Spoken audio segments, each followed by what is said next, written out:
Guillaume Secours, qui est infirmier formateur et responsable régional Grand Est au GRIEPS. Céline Ségard, qui est là. Oh ben, elle est connue, hein. Je sais plus, infirmière, cadre de santé, enfin, qui est secrétaire, elle est connue, formatrice au GRIEPS. Et aussi, très connue, bien sûr, Alexandrine Salis, qui est attachée de recherche à la FEREPSI, Occitanie.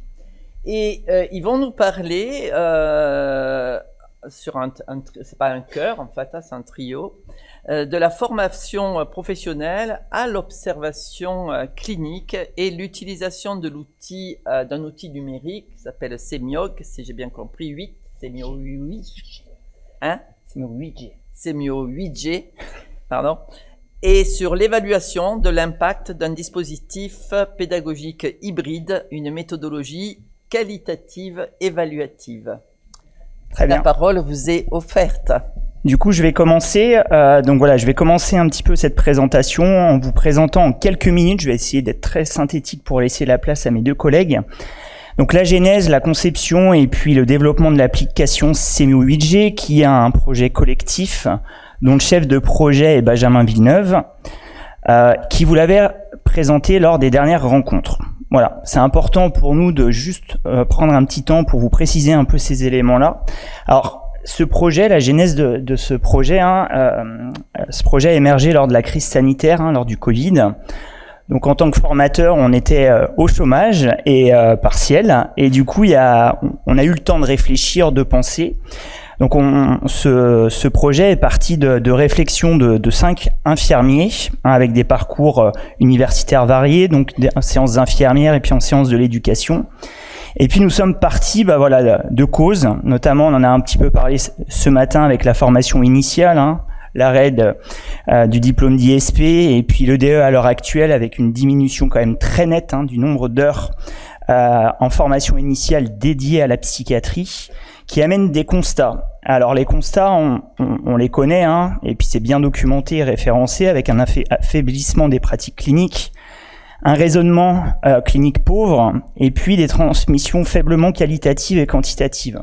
J'insiste sur ces éléments-là, mes collègues feront les liens, parce qu'effectivement, notre point de départ, c'était de construire quelque chose, donc un outil, avec une intention créative de permettre aux professionnels de terrain, paramédicaux, mais pas que, d'apprendre à observer, à structurer, organiser leurs observations cliniques, préciser et nommer ces observations, et afin les synthétiser et les transmettre. Vous verrez, Alexandrine, quand elle vous fera part du protocole de recherche, notre intérêt, alors moi je suis infirmier et puis formateur et puis je travaille au GRIEPS en tant que responsable régional. L'intérêt, c'est pas forcément vendre de la formation, mais c'est regarder l'impact de la formation sur les pratiques. Et voilà, notre point de départ à travers cette appli, c'était vraiment cette intention-là. Vous verrez, ça fera des liens, mes collègues feront des liens ensuite. Donc au niveau des acteurs, quand on a débuté en 2020, on a créé un comité de pilotage et on s'est appuyé effectivement sur une équipe. Alors déjà, on a eu le soutien de notre direction au niveau du GRIEPS, en lien avec la recherche et du développement qui a financé le projet, qui a cru effectivement en nous. On s'est appuyé sur des références scientifiques et notamment l'aide précieuse du docteur Rémi Klein. Et puis on a commencé effectivement à tester cet outil en version papier avec des retours critiques, puis après une version test auprès de 80 utilisateurs de paramédicaux, médecins. Et puis l'appli est sortie en octobre 2022. Donc alors pour la plupart vous la connaissez. Donc voilà, c'est une application web qui est gratuite, organisée en statut mental, donc avec 8 domaines et des sous-domaines. Pour chaque domaine, sous-domaine, on a établi des définitions. Donc il y a 268 vocables avec des définitions qui sont toutes référencées. Et puis on a construit aussi des exemples vidéo écrits avec l'idée d'aller un petit peu plus loin. Voilà. Donc l'application, elle a maintenant 16 mois. On a eu de nombreux retours positifs sur le terrain. On sait qu'elle est utilisée en formation initiale, en formation continue et en pratique courante. On a vu passer ici et là sur les réseaux sociaux, enfin voilà, des affiches de QR code, de sémio 8G ici et là dans les services, donc c'est super intéressant. Il y a eu des publications avec aussi des communications nationales et internationales, notamment une au Canada. On a présenté dernièrement un poster au Congrès français de psychiatrie et puis du coup il a fini dans les 10 meilleurs posters. Donc ça aussi c'est quelque chose qui est très intéressant. Et puis voilà, avec Google Analytics, on voit qu'effectivement il y a 13 000 utilisateurs réguliers. Alors réguliers c'est pas quotidien, mais qui reviennent assez régulièrement pour le coup sur notre application. On a constaté qu'il y avait certaines limites. Alors peut-être qu'ici dans la salle, il y en a qui utilisent notre application. On se rend compte qu'il y en a beaucoup qui passent par le lexique. Voilà. Alors que notre intention de base, effectivement, c'était de permettre aux utilisateurs, aux professionnels, de les accompagner dans la structuration pour améliorer aussi la transmission. Donc très rapidement, on s'est appuyé, sur nos collègues pour construire une formation. Et puis après est venu le partenariat avec la FEREPSI, avec l'intérêt effectivement de regarder qu'est-ce que ça fait dans les pratiques et quel est l'impact de l'utilisation couplé à notre formation. J'en dis pas plus, je vais laisser mes collègues continuer, notamment Céline qui va vous présenter un petit peu la formation. Merci Guillaume.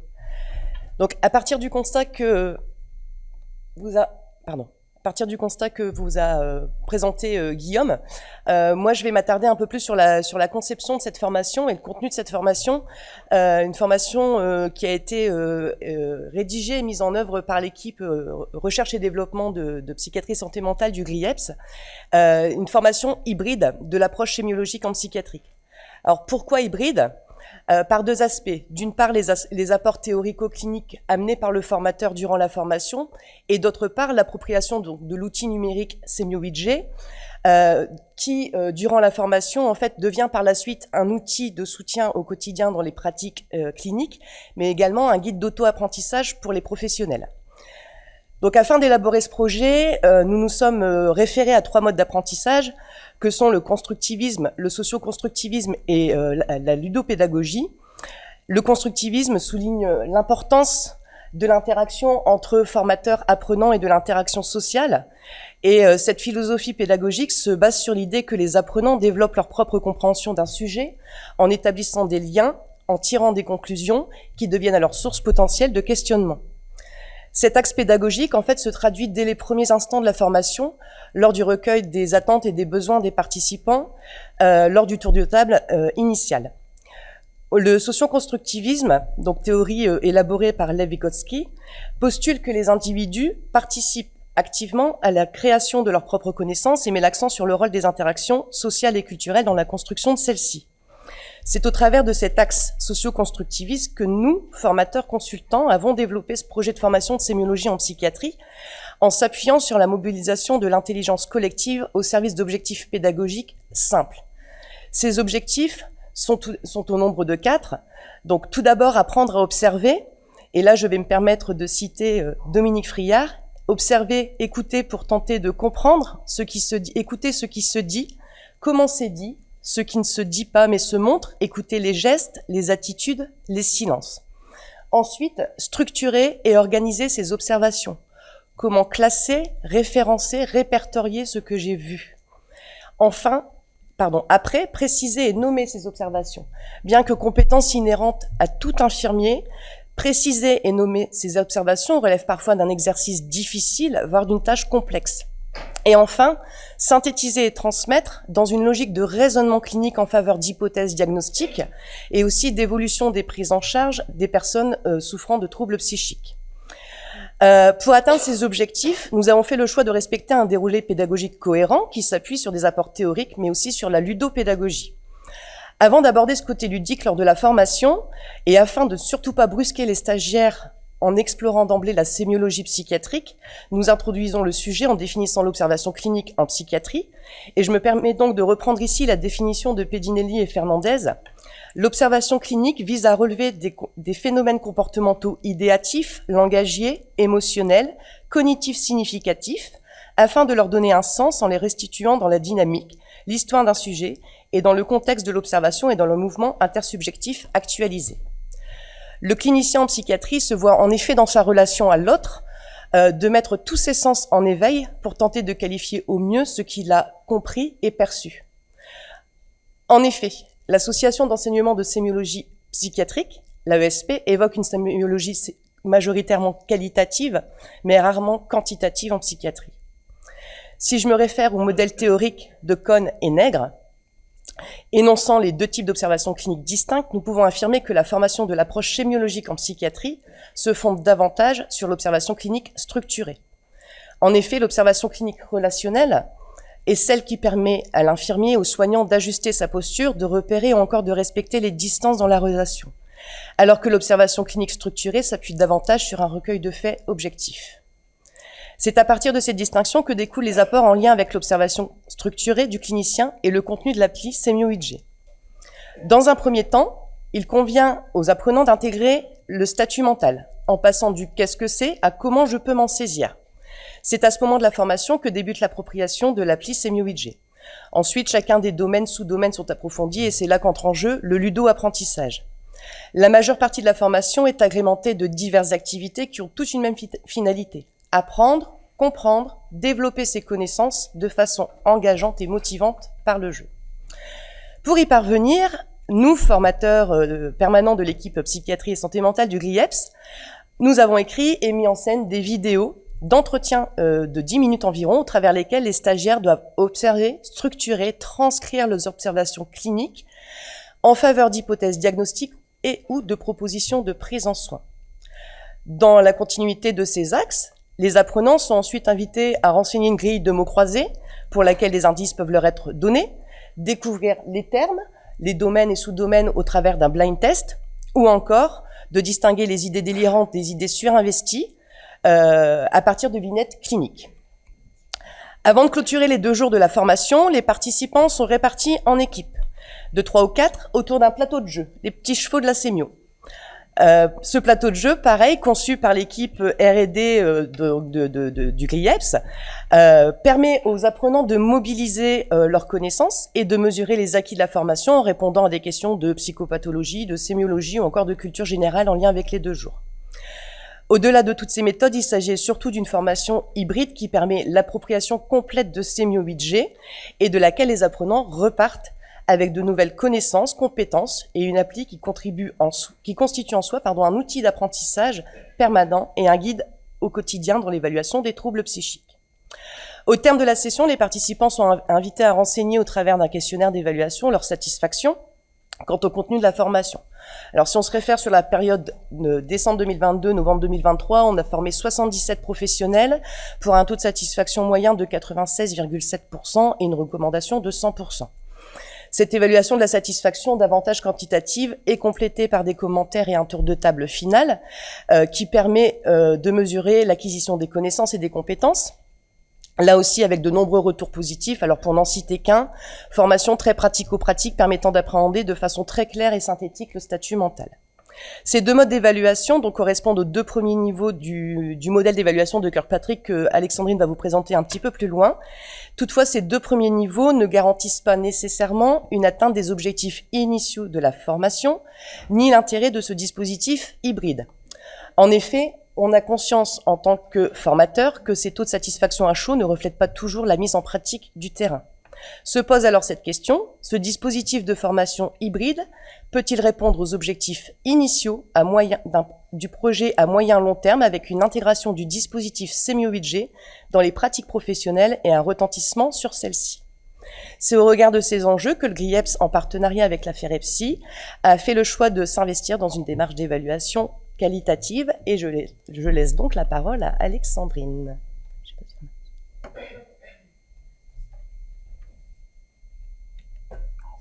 Okay. Donc moi, dans ce dernier volet de la présentation, je vais aborder la question de l'évaluation de ce dispositif pédagogique dans le contexte professionnel et vous présenter l'étude qualitative que nous allons déployer dans les mois qui arrivent au sein de l'Occitanie. Donc l'étude s'intitule « Analyse qualitative de l'impact du dispositif pédagogique hybride sur les pratiques professionnelles en unité d'admission, perception des infirmiers, des cadres et des médecins ». Donc cette étude, elle est portée par le docteur Rémi Klein, psychiatre à l'USAP, et il est entouré par un comité pluridisciplinaire, donc des formateurs-chercheurs en sciences de l'éducation, en sciences infirmiers, des soignants et des professionnels de recherche clinique. Donc, comme on vous l'a dit, cette étude, c'est le fruit de la collaboration entre le GRIEPS et la FEREPSI. Alors, rapidement, même si le docteur Aoui, vice-président de la FEREPSI, vous l'a présenté ce matin, la FEREPSI, c'est la Fédération régionale de recherche en psychiatrie et santé mentale en Occitanie. Actuellement, elle fédère 33 établissements. Et donc, elle a une mission d'animation du territoire et surtout d'accompagnement des acteurs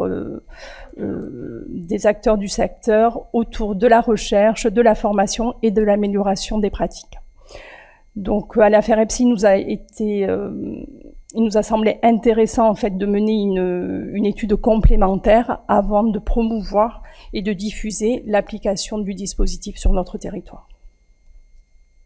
Alors, comme vous l'a dit Céline, le modèle de Kirkpatrick, c'est l'un des modèles qui est le plus utilisé pour évaluer l'efficacité pédagogique d'un dispositif de formation. On l'a vu, le niveau 1 et 2, la satisfaction et les acquis de connaissances ont été mis en place et sont évalués par le GRIEPS. Donc nous, dans cette étude, on va s'intéresser au niveau 3 et au niveau 4. Donc le niveau 3, c'est vraiment le transfert de compétences dans le contexte professionnel. Et le niveau 4, on va interroger en fait le changement organisationnel perceptible et on va essayer de voir la plus-value pour l'organisation, pour les institutions. Donc l'objectif de cette étude, c'est bien sûr d'étudier l'impact que peut avoir le dispositif pédagogique et hybride sur les pratiques professionnelles d'un service d'admission psychiatrique au travers du vécu des infirmiers donc formés à l'observation clinique structurée et de leurs encadrants. Donc c'est une première étude qui a visée exploratoire. Elle vise à documenter du coup un processus assez complexe, qui est l'intégration des connaissances dans la pratique professionnelle. Intégration qui dépend de facteurs contextuels, environnementaux, mais également individuels. Donc on va également s'intéresser et essayer de trouver un petit peu les facteurs qui peuvent faciliter ou bloquer l'intégration dans les pratiques professionnelles. Donc on va mener une étude qualitative avec une analyse thématique réflexive. On va donc se baser sur des entretiens individuels, semi-dirigés, qui vont durer environ 1 heure. Et donc ces entretiens vont se dérouler en face à face par un même chercheur, c'est une infirmière qui va mener ces entretiens. Et donc, ils sont fondés sur un guide avec des questions ouvertes pour permettre justement à la personne qui répond de s'approprier les réponses, d'utiliser ses propres mots et peut-être de faire émerger des réponses auxquelles on ne s'attendait pas et de faire émerger de nouvelles thématiques. Donc ça, c'est un peu une force de ces approches qualitatives. Toutefois, on a structuré en fait le guide autour d'aires d'expérience à explorer. Donc on en a défini 5. L'impression globale sur l'application et son utilisation, parce qu'il nous semblait intéressant déjà de voir si les gens étaient à l'aise avec ces applications numériques. Deuxièmement, les compétences que les apprenants ont le sentiment d'avoir développées. Enfin, les situations professionnelles de mobilisation de ces acquis. Les facteurs favorisant ou freinant le transfert des apprentissages en situation professionnelle et les propositions d'amélioration. Ces entretiens, il va y avoir des réalisations d'entretiens de tests pour que l'infirmière puisse vérifier le sens et la compréhension des questions auprès des participants et pour permettre également qu'elle se familiarise avec l'entretien. Donc à cette étape, on a préféré que ce soit l'équipe de la FEREPSI qui élabore ce guide, puisque on souhaitait à cette étape-là qu'il y ait une certaine neutralité, une objectivité dans les questions qu'on allait poser. Donc je vous ai mis dans l'encadré 2 exemples de questions. Elles peuvent évoluer par rapport aux entretiens de test. Alors quelles ont été les situations professionnelles qui vous ont permis de mobiliser ce que vous avez appris avec le dispositif pédagogique hybride ? Alors cette étude, elle va donner lieu à des entretiens auprès de 3 catégories de professionnels. Les infirmiers formés à l'observation clinique structurée, leurs encadrants, les cadres de santé et les médecins. Tout ça, en fait, pour avoir une triangulation des sources de données et permettre, en fait, d'avoir un croisement des informations, de permettre, en fait, une validation plus costaud des résultats. On a choisi de mener cette étude qualitative auprès d'unités d'admission psychiatrique, de fixer le seuil à 70% de formation des effectifs infirmiers de l'équipe, et également que les cadres et les médecins soient présents à au moins une réunion clinique quotidienne.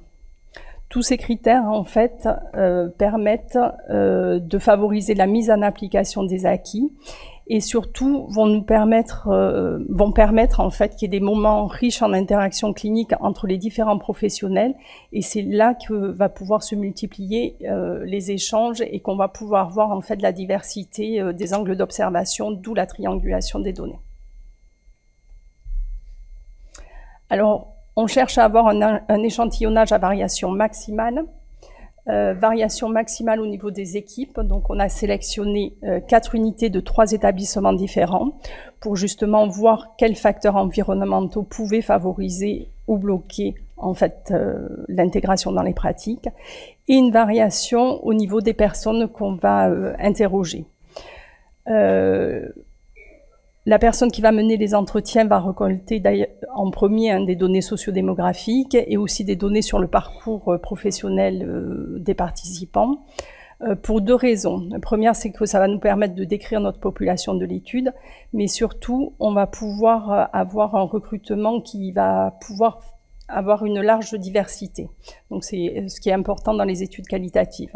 Donc on va se baser sur une méthode d'échantillonnage itérative, c'est-à-dire qu'on va faire un recrutement au fur et à mesure. Donc les entretiens et l'analyse vont être concomitants, et donc on ne sait pas à l'heure actuelle la taille réelle de notre échantillon, mais on s'arrêtera à partir du moment où le comité pluridisciplinaire jugera qu'il y a une suffisance théorique qui est atteinte, ce qu'on appelle la saturation des données, qu'on ne retrouve plus de nouvelles thématiques, en fait, il n'y a plus rien.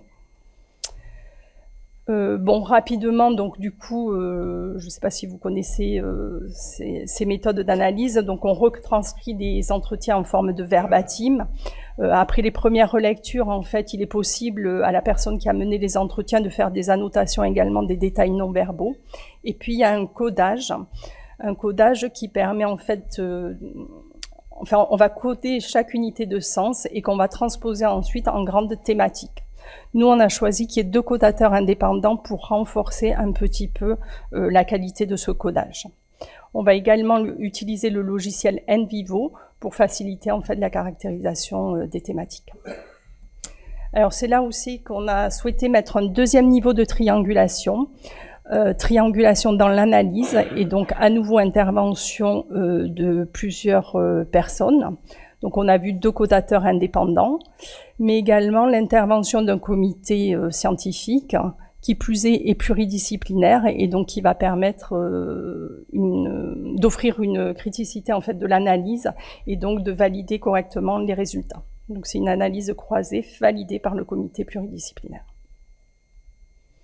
En termes de calendrier, donc on démarre très bientôt, dans 2 mois, en juin.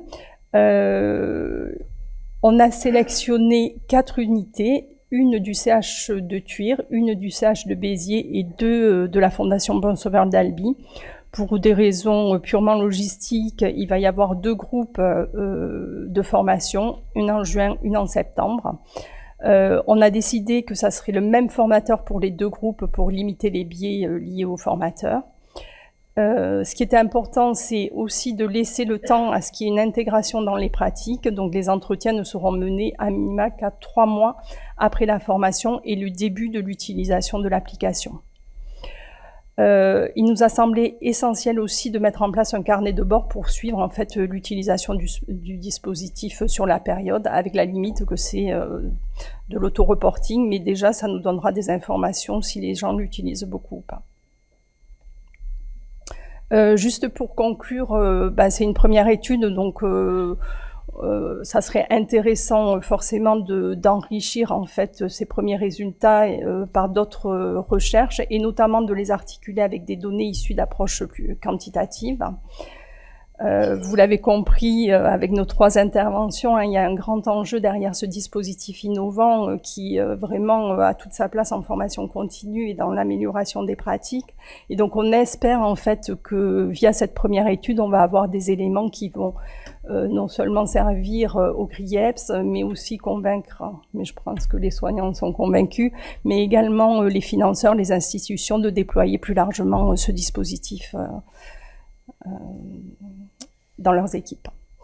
On voulait peut-être souligner 2 défis auxquels on a été confrontés dans cette première étape de montage. C'est cette co-construction qui a été très très riche, avec des discussions très intéressantes, mais où on a vu aussi la problématique de l'implication du GRIEPS et que à un moment, il fallait quand même peut-être aussi reprendre un peu de neutralité. Donc c'était pas évident, mais ça, en tout cas, ça a été très riche en discussion. 3e grand défi, c'est d'évaluer ce niveau 3 de l'intégration dans les pratiques, puisqu'à l'heure actuelle, il n'y a pas beaucoup de formations qui sont évaluées à ce niveau 3. Et donc, on voulait souligner la nécessité et l'importance, en fait, d'évaluer l'ensemble des formations sur ce niveau 3. Voilà, je vous remercie.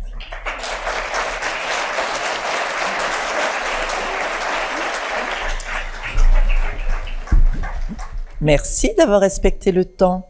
Alors, quelques questions. C'est plus facile pour moi. Hein. Question. Oui. Il y en a une là-bas. Une là. Non, je pose la mienne.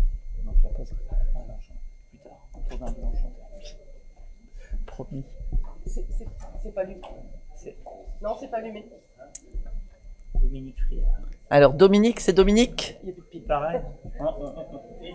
On t'entend pas, Dominique? Ah non, Dominique. C'est qui a le micro? Merci déjà pour l'élaboration de l'outil et puis pour l'élaboration de cette recherche. Je me demandais un truc, mais c'est parce que j'ai travaillé sur les écrits professionnels.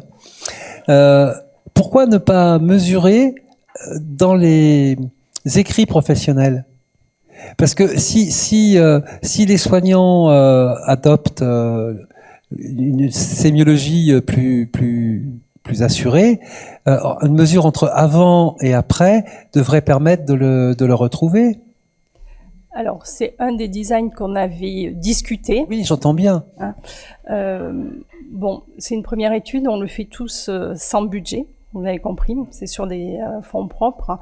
Donc, on a été confronté à des limites financières, à des limites au niveau de l'échantillon, parce que à l'heure actuelle, on ne pouvait pas former beaucoup d'équipes, et donc ça nous a semblé compliqué d'attendre des résultats sur un petit échantillon. Donc, c'est des choses qu'on a discutées, qu'on a envisagées, et que peut-être il se fera à plus long terme.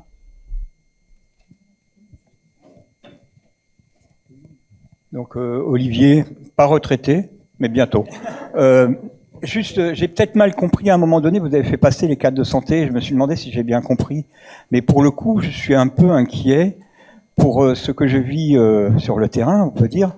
Je pense que les cadres de santé, ils ont aussi besoin de l'outil Semio, puisque ils sont pas issus de la psychiatrie pour beaucoup qui arrivent autour de moi.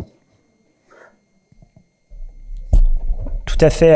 Alors là, l'idée effectivement de prendre un temps avec le cadre de santé après, c'est voir effectivement l'évolution de l'équipe en lien avec la clinique, voir si effectivement le dispositif de formation hybride, il y a eu des changements tant au niveau des individus que du groupe, voir si effectivement au niveau des transmissions orales et puis des réunions cliniques, voilà, il y a des choses qui se passent. S'il y a des demandes de formation, enfin ouais, on parlait d'empowerment, enfin voilà, il y a des soignants qui commencent à lire, voilà, moi qui fais encore quelques interventions pédagogiques, quand je leur demande vous lisez quoi, ils ne connaissent pas la revue Santé Mentale. Vous voyez, donc c'est voir un petit peu ce qui se passe. Voilà, mais je suis d'accord avec votre remarque, on constate aussi, même en formation, il y a des cadres de santé qui décident de venir faire des formations, on va dire, de psychopatho de base ou d'initiation à la psychiatrie, parce que voilà, comment on peut porter une équipe si on voilà, mais tout à fait d'accord pour votre remarque. Ouais. Y a-t-il une dernière question? Oui.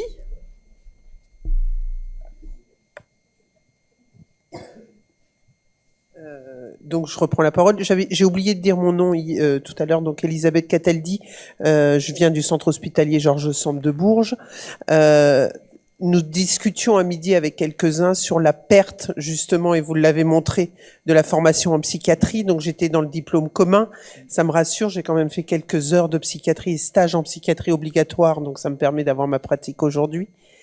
Je trouve très intéressant, puisqu'en effet, aujourd'hui, les infirmiers, en tout cas ceux qui sortent de l'IFSI, ils ont un passeport pour exercer.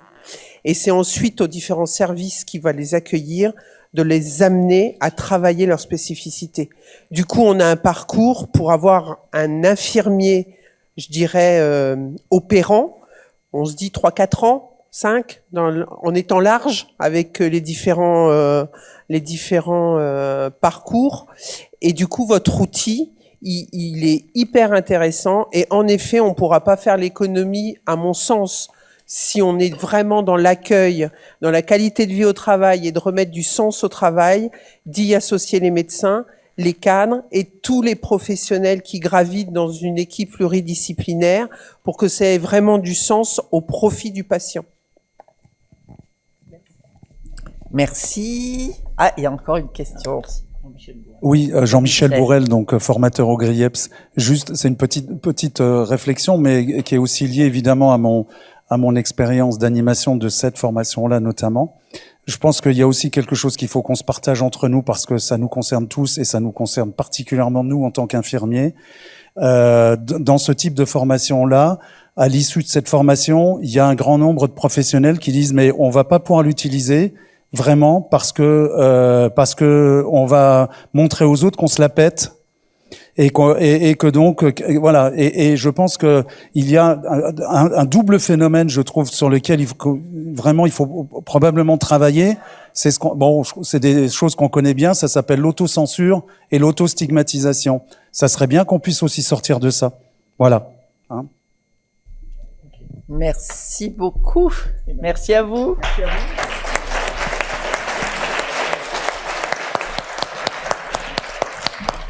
Bravo. Allez, merci. Merci Chantal.